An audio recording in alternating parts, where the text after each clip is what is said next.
Samsung finally struck back. So after all the criticism and the haters with the normal size phone, which of course I'm one of those. I mean, I got to say that up front.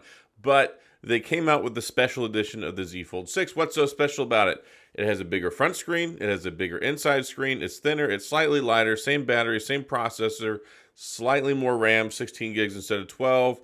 And most everything is about the same, and it rocks in at about just over $2,000. But sadly, it's only available in South Korea, which is where the brand hails from. And supposedly, it might end up over in China, branded as some other name at some point. But yeah, we've been waiting. We've been expecting this. We've been anticipating this for a while.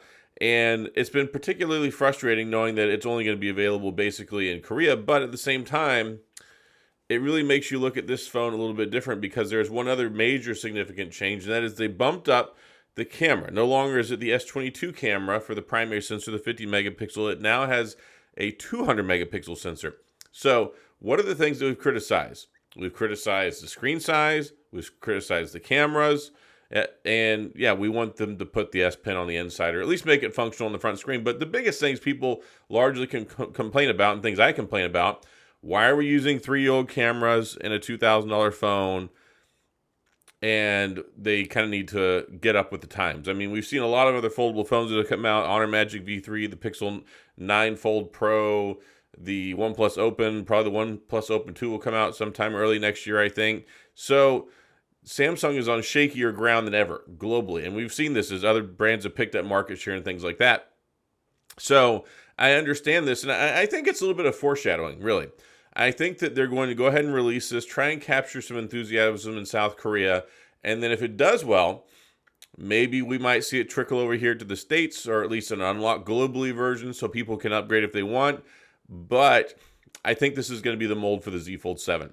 That's just me. That's just a guess throwing it out there. But it's what people have been asking for. They're capable of doing it. They've proven they can do it now because they have the phone.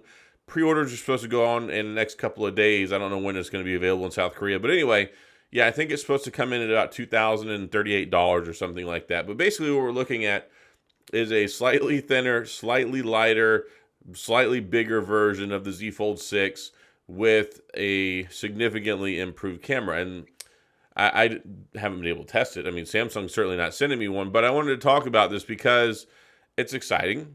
It's nice to see Samsung address some of the criticism. I don't really like the way they've addressed the criticism because I would have preferred to see them launch this Z Fold 6 Special Edition as the Z Fold 6. Because I look at this and I go, okay, Z Fold 6 just came out July-August time frame. Here we are in October, and just a few months later, you come out with this special edition that looks more appealing, that more people probably would have been interested in versus this. And yeah, it's $200 more. So, and there are questions I know that people have because it wasn't addressed specifically. I don't think whether it has S Pen support, which I think it pretty much has to. I do believe they had to make some slight changes to the glass or one of the surface layers to try and save some money.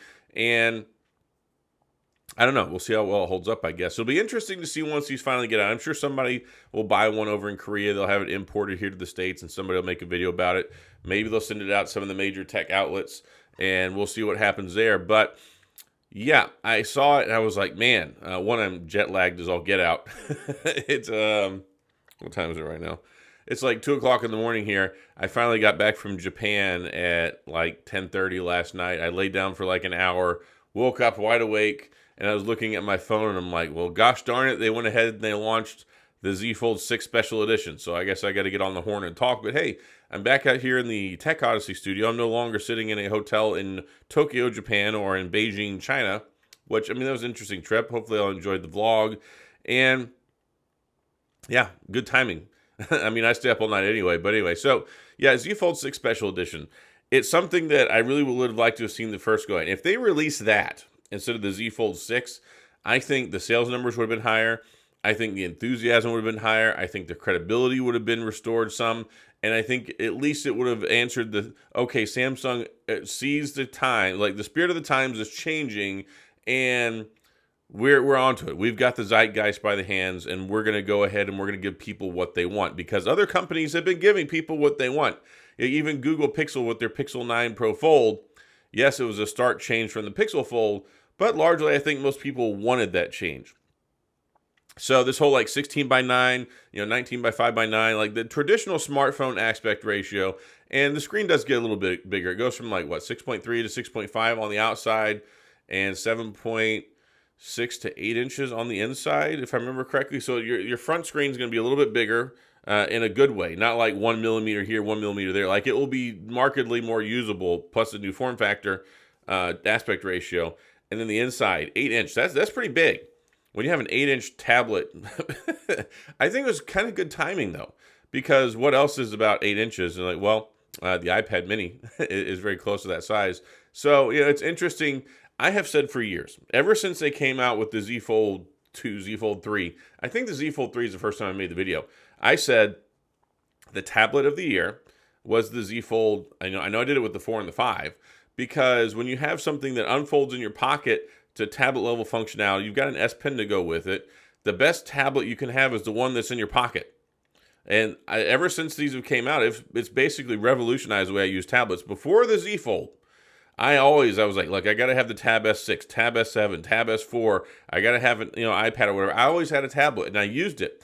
And I made a video before saying that the Samsung Galaxy Fold killed my tablet usage. Why? Because I can do it all with one device.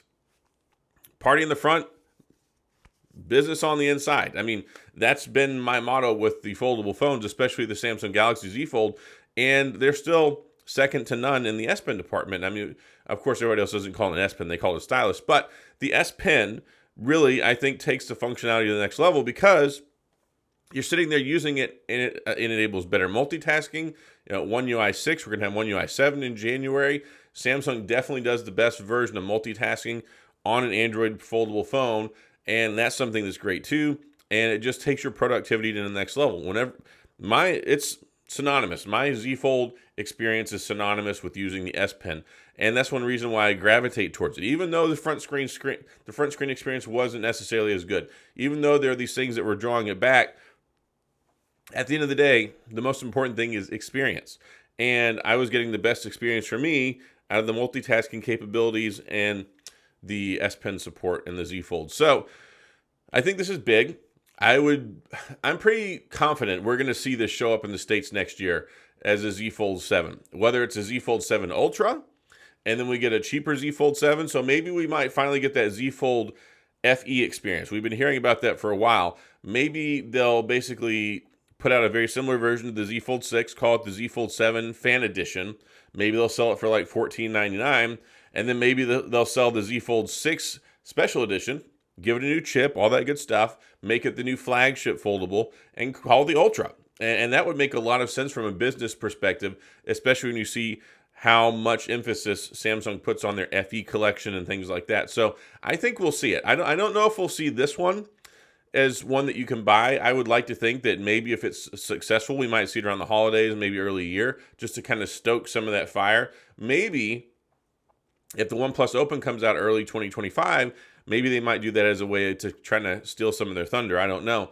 But I think people will be interested in this, and I do think we'll see this form factor pop up. Look, we know this one's tried and true, and people do like it. They need to drop the price. Like, we're going into the 7th year of these things. They really need to drop the price, or at least the 7th generation anyway. So I think that'll be maybe the recipe for success next year. Maybe we'll have an FE version of the Fold. Maybe this special edition will become the Ultra, 200 megapixel camera, and bigger, better, all that great stuff. And that makes sense to me. From a business perspective, looking at the market, that kind of makes sense. So that's kind of what I expect. But hey, this is what we got now, and that's kind of cool. It just sucks that the rest of the world can't get it. So that's all I got. If you have any questions, comments, gripes, concerns, all that stuff, go to the comment section. I'll do my best to get back with you. Hopefully you're happy. I've got better audio again. Somebody was complaining about my audio. I'm like, look, I've got this little tiny thing I'm recording in this tiny, tiny room in Japan. I'm sorry the audio experience is not as good as it is when I'm at home.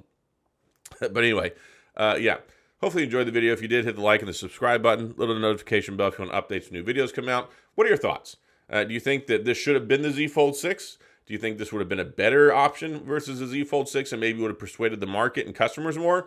Or do you think the timing is fine and then maybe we'll see it for like a 7 Ultra next year? Let me know what you think. Go to the comments. And as always, thanks for being here. I appreciate you watching. I'll see you guys next time.